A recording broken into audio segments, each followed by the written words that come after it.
I believe for the rest of my life I'll be doing the Lord's work. I'm going to make sure no black person is a Democrat ever again. I hope you got enough common sense and critical thinking to understand what's going on right now. I'm about to give you all the facts. Every day I think I'm going to come on here and tell you what these clowns have done to you. Can you just notice that they never got a solution for you and they always calling you a victim? That's number one. You always need Medicaid. You always need food stamps. You always need government assistance. Why? Why you can't need a job? Why you can't need an education? Why you can't need a better job? Why you can't need a house? Why you can't need a better car? Why you can't need better things than motherfucking government assistance? Lyndon Johnson said he gonna have these niggas voting for Democrats for the next 200 years because that's how goofy you is. They filibustered the Civil Rights Act. It was the last record they had in Congress. They took men out of your homes. They would rather than be homosexual than to be a man in a home raising a family. Do y'all not see this? They claim to be Christians but do everything against God. Are y'all Christians? I do not understand what's happening. Do you believe God's word or do you make it fit to your lifestyle? I do not understand what's going on. Was the dashikis not enough? When they walk their ass out there with dashikis on and your ass you ain't never been to Africa. But they thought the dashiki was unity for you. They play in your damn face. They play in your face and you let them do it. You let them work up your emotions. You let them build fear. What happened to us being slaves now? We supposed to be slaves 6 months into the Trump presidency and all locked up in concentration camps. These niggas is in.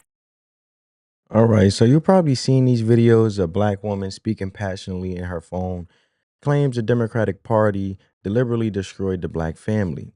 She argues that the welfare wasn't a help, but a trap, a system designed to push fathers out of the home, leading to generations of families dependent on the government.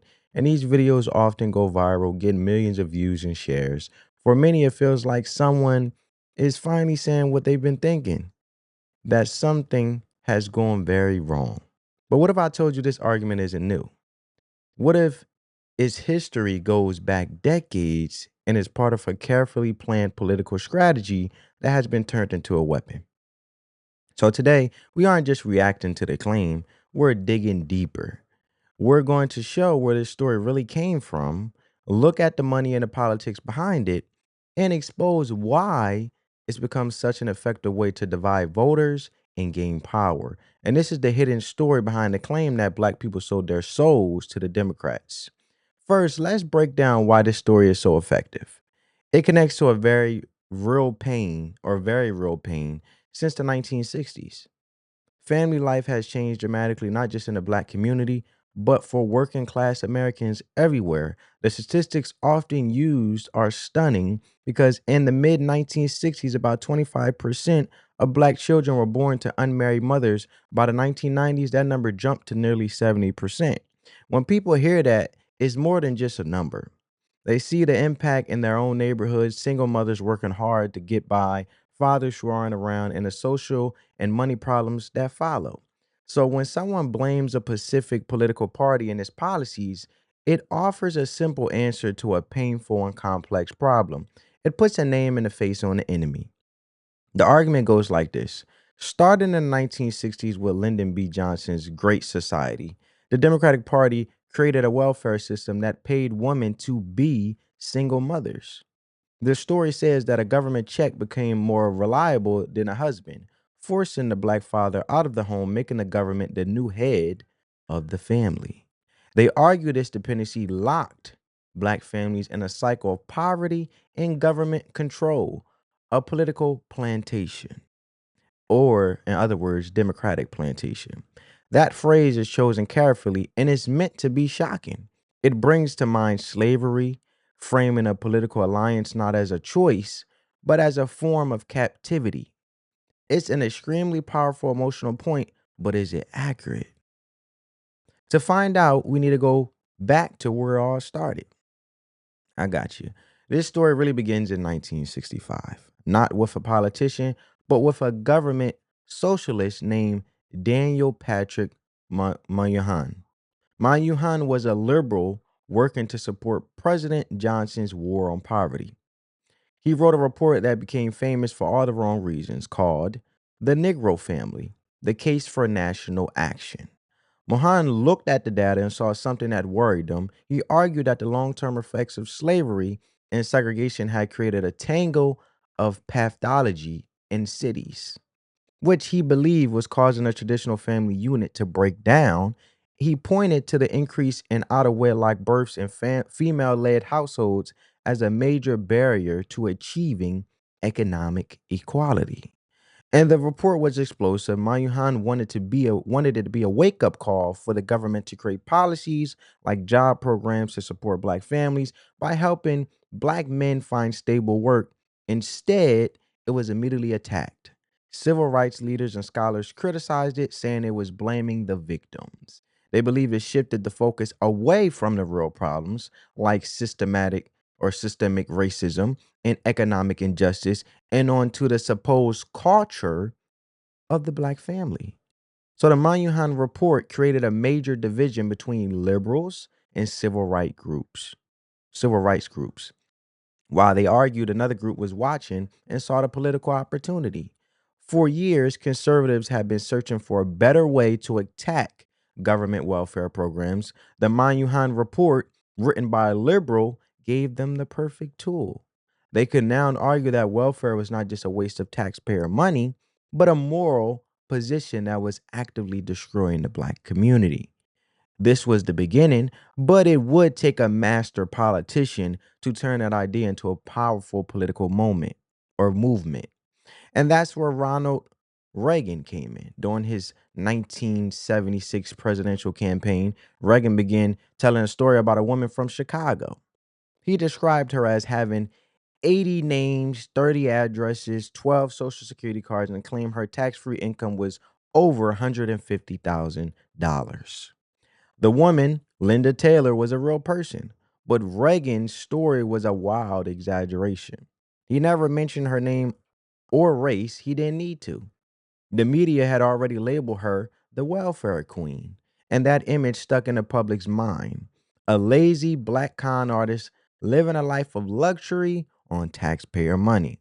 So this stereotype was politically explosive, and it gave a face to welfare fraud and successfully combined white voters' concerns about taxes with racial prejudice. The message was clear and effective. Your hard earned money isn't helping the deserving poor, it's paying for the lavish lifestyle of black swindlers. This narrative was then used to justify cutting social programs and to build support for welfare reform. But the reality was different. Then, as now, most people receiving welfare were not black. In fact, most welfare recipients have always been white, but a good story is often more powerful than the facts, right? The welfare queen myth successfully linked poverty with race in the minds of many Americans, creating a stigma that makes it easy to attack the social safety net even today. It took the academic ideas of the Moynihan Report and made them into a political weapon. The story took another dark turn in the 1990s. This is the time where the Democratic president go by Bill Clinton. You know what I'm talking about? A tough on crime attitude was sweeping the nation, fueled by public fear over rising crimes or over rising crime rates. In 1994, Clinton signed the Violent Crime Control and Law Enforcement Act, the largest crime bill in American history. The bill was massive and included some positive elements like funding for community policing and the Violence Against Women Act. But it also contained policies that would have a devastating impact on black communities. It allocated billions for new prisons, expanded the federal death penalty, and introduced a three strikes rule that mandated a life sentence for a third serious felony. The results were immediate and destructive. The U.S. prison population, which was already growing, exploded out the roof. The bill gave states money to pass laws requiring inmates to serve nearly their entire sentences, which caused incarceration rates to soar. Within 5 years, 74% of all defendants recommended for the federal death penalty by prosecutors were people of color. Black men were incarcerated at alarming rates, often for nonviolent drug offenses. For many black voters, the 1994 crime bill felt like a profound portrayal. A Democratic president from the party, seen as the protector of civil rights, had signed a law that sped up the mass incarceration of their sons, brothers, and fathers. This became the main piece of evidence for those who argue that the Democratic Party takes the black vote for granted, saying the right things while passing laws that cause immense damage. It added a harsh new element to the story. Democrats didn't just trap you with welfare, they were now locking you up. So let's connect the dots, right? Where does this viral claim that the Democrats destroyed the black family really come from? It's not from a single source. It's a powerful story built over more than 50 years, piece by piece, family. It starts with a kernel of truth in the 1960s. Genuine concerns about the breakdown of the family, as documented in the Moynihan Report. Then political strategists twisted that concern, and Ronald Reagan amplified it into the racist and false stereotype of the welfare queen, which was used to justify tearing down social programs. Finally, the narrative was cemented by the pain of the 1994 crime bill, which allowed critics to claim that Democrats were not just making black people dependent, but also imprisoning them. This narrative is a perfect political tool, and it takes real issues, financial stress, family instability, and feeling ignored by politicians, and directs all of that frustration at a single enemy. It lets more complex it lets more complex factors like the decline of manufacturing jobs, flat wages, and ongoing racism off the hook that we see today. Instead of it gives you a simple villain, the Democratic Party. The truth is that the challenges black families face are rooted in deep systemic problems related to both race and economics. But systemic problems are complex and hard to solve. A political weapon, however, is simple. It doesn't need to be true, it just has to feel true. The purpose of this is not to tell you who to vote for, it's to give you the history, it's to show you how these strong emotional stories are constructed and then used to divide people, because when you see this viral video here, you're not just seeing one person's opinion, you're seeing the result of a 60-year political project that has been tested and refined, and you're seeing the ghost of the Moynihan Report, the shadow of the welfare queen, and the echo of the 1994 crime bill. You are seeing a weapon. And the first step to disarming a weapon is to understand exactly how it works. If you found this explanation helpful, please subscribe and share this video. The best way to challenge a powerful story is with the truth. Let me know what you think in the comments. Have you come across this narrative yourself? I'll read every single one. Thanks for watching. Peace, family.